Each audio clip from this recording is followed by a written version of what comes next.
2024 সালের 23 জুন সাবেক সেনাপ্রধান জেনারেল এস.এম. শফিউদ্দিন আহমেদের স্থলাভিষিক্ত হন জেনারেল ওয়াকারুজ্জামান। গত বছরটা নিঃসন্দেহে তার জীবনের সবচেয়ে স্মরণীয় বছর ছিল।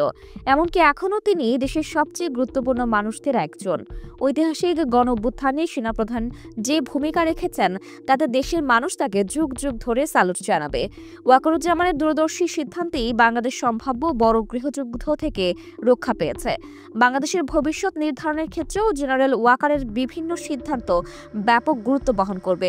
সম্প্রতি প্রথম আলো পত্রিকাকে দেয়া এক সাক্ষাৎকারে দেশ, রাজনীতি ও পররাষ্ট্র বিষয়ে নিজের চিন্তা ভাবনা প্রকাশ করেছেন জেনারেল ওয়াকারুজ্জামান। সেনাপ্রধান মনে করেন, সামরিক বাহিনীর রাজনীতিতে হস্তক্ষেপ করা একদমই উচিত নয়। রাজনীতিতে নাক গলানোর বিষয়টি সেনাবাহিনীর জন্য ক্ষতিকর। অতীতে এগুলো হয়েছে, আমরা অতীত থেকে শিখেছি। এটা কখনো ভালো ফল বয়ে আনেনি। এজন্যই সেনাপ্রধানের অঙ্গীকার হচ্ছে, সেনাপ্রধান হিসেবে নিজের মেয়াদকালে তিনি রাজনীতিতে নাক গলাবেন না। তিনি সেনাবাহিনীকে রাজনৈতিক পরিমণ্ডলে হস্তক্ষেপ করতে দেবেন না। এটাই তার স্পষ্ট অঙ্গীকার। তিনি এবং তার বাহিনী মনে প্রাণে বিশ্বাস করেন, রাজনীতিবিদের বিকল্প রাজনীতিবিদেরাই, তাদের বিকল্প সেনাবাহিনী নয়। গত 15 বছরে প্রশাসন, পুলিশ, বিচার ও ব্যবসা সহ রাষ্ট্রের নানা ব্যবস্থা ভেঙে গেছে। এটাকে একটা স্বাভাবিক জায়গায় আনতে সময় লাগবে। এ বিষয়ে জেনারেল ওয়াকার বলেন, এটার জন্য রাজনৈতিক দল ও সরকার লাগবে। রাজনীতিবিদদের এগিয়ে আসতে হবে। রাজনীতি ছাড়া ও রাজনৈতিক সরকার ছাড়া এটা সম্ভব নয়। ভারতের ব্যাপারে সেনাপ্রধান বলেন, ভারত আমাদের গুরুত্বপূর্ণ প্রতিবেশী। আমরা অনেক দিক থেকে ভারতের উপর নির্ভরশীল। আবার ভারতও আমাদের কাছ থেকে সুবিধাও পাচ্ছে। আনুষ্ঠানিক আর অনানুষ্ঠানিক মিলিয়ে ওদের প্রচুর মানুষ বাংলাদেশে কাজ করছে। এদেশ থেকে অনেক মানুষ চিকিৎসার জন্য ভারতে যায়। আমরা তাদের কাছ থেকে অনেক পণ্য কিনছি। কাজেই বাংলাদেশের স্থিতিশীলতার ব্যাপারে ভারতের বিরাট স্বার্থ আছে।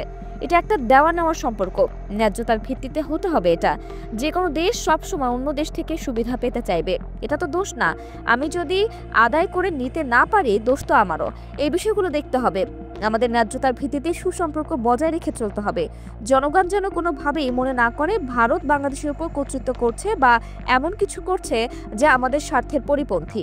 কোনোভাবেই মানুষ যেন এটা না ভাবে। চীনের সঙ্গে সম্পর্ক নিয়ে জেনারেল ওয়াকার বলেন, সবার সঙ্গে বন্ধুত্ব, কারোর সঙ্গে বৈরিতা নয়। আমাদের এই পররাষ্ট্রনীতি চমৎকার।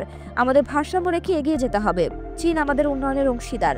বাংলাদেশে তাদের অনেক বিনিয়োগ আছে। কাজেই চীন আমাদের জন্য অত্যন্ত গুরুত্বপূর্ণ। চীনের অনেক সমরাস্ত্র সেনাবাহিনী ব্যবহার করছে, বিমান বাহিনী ব্যবহার করছে, নৌবাহিনী ব্যবহার করছে। তাদের সমরাস্ত্র তুলনামূলকভাবে সস্তা। সেনাপ্রধান জানান, আমেরিকার সঙ্গেও আমাদের সম্পর্ক ভালো। আমরা এটা বজায় রেখে চলব।